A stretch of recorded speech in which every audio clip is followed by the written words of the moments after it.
สบายดีเนาะมื้อนี้ก็จะมาสอนแอปขุดเหรียญTRX อะเนาะ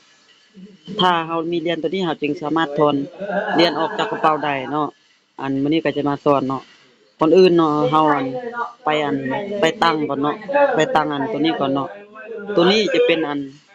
ตัวมันขุดให้เฮาเลยเนาะมันจะขุดแบบอัตโนมัติเลยเนาะแล้วเวลามันขุดแล้วเนาะมันจะมาเข้าอยู่กระเป๋าบนนี้เนาะ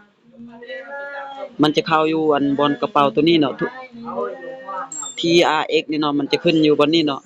เวลาถอนเนาะมีแต่ว่าเฮาแตะตรงนี้เนาะตรงสีเหลืองๆนี่เมนูเนาะตัวที่ที่3นี่เนาะมันจะเป็น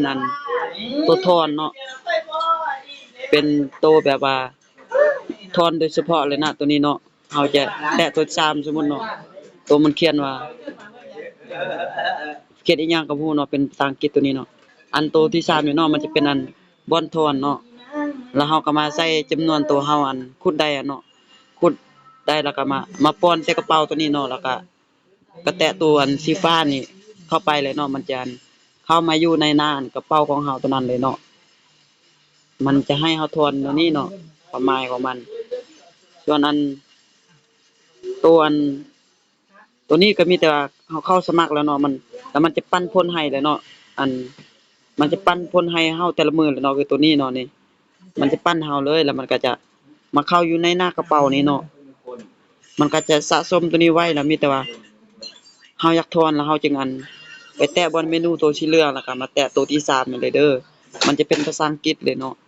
แล้วก็มาป้อนจำนวนเงินที่มันขุดได้แล้วก็มาป้อนใส่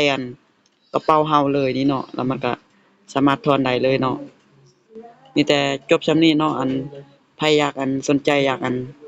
อยากเฮ็ดก็มีแต่ทักมาส่วนตัวเนาะสิแนะนำวิธีเฮ็ดแล้วก็แนะนำวิธีส่งลิงก์ให้